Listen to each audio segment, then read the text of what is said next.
It's been a few weeks since the Oscar ceremony um, in 2022.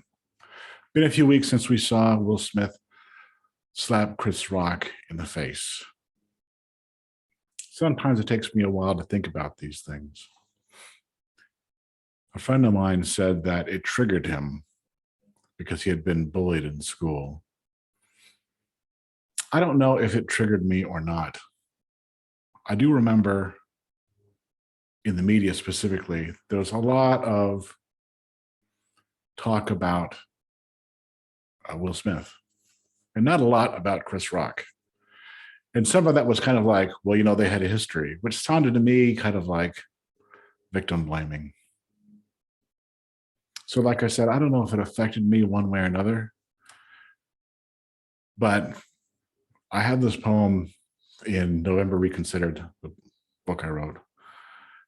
It's one that I don't do at poetry readings. Poetry can be uplifting, it can be music, it can be a lot of things. Sometimes it can be hard. And this is a poem which is sometimes hard to read. And for some people, it's hard to hear.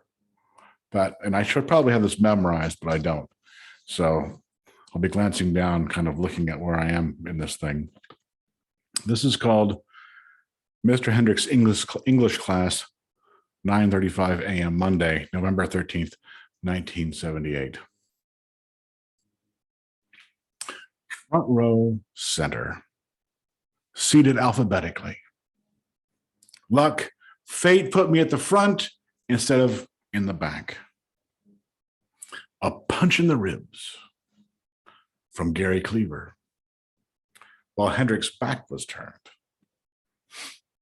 to the sniggering delight of Cleaver and his toady sycophants.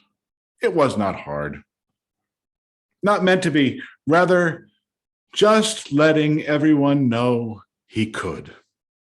Not the first humiliation, not the last, just the stale shaming of an 8th grade loner to pass the time in English class. A lot of people look for an answer in the bully's family or past. The oppressor might have personal issues or a heartbreaking reason for their behavior. It's also true that sometimes they're just insufferable assholes. Regardless of the circumstance, they found a way to make themselves feel better and impress their friends. But who cares, really? These fragile puppies with so many problems that they feel empowered to victimize any convenient social leper. Fuck them. In 8th grade, neither fragile nor sensitive, but an easy target, an outcast, undesirable and ugly, big feet, weird eyes, unflattering haircut, mild acne with a stooping posture, born of trying to appear smaller, and Cleaver. Just another thoughtless status troglodyte, brutal, not particularly intelligent, but he was popular, a popularity that was antithetical to books. It had a different set of specifications. Not fighting back against Gary Cleaver. Perhaps it was cowardice.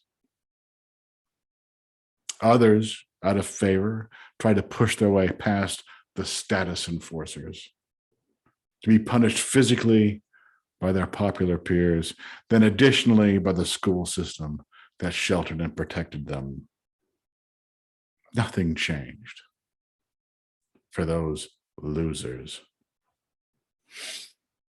There is no morality at 13, past the careless morality of conformity, conforming to standards least understood by those who prosecute it the most.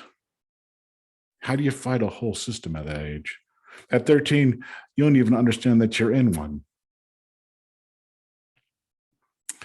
Maybe the world needs boorish brutes like Cleaver, the way doctors need tumors, the way ambulance drivers need car crashes. There is pain, you know. Residual, a swallowed pain that travels with you, affects you in ways you don't realize. It robs you, nags you. Small punches that impress your ribs are owned by you alone now and are not merely to amuse an unrecalled bootlicker.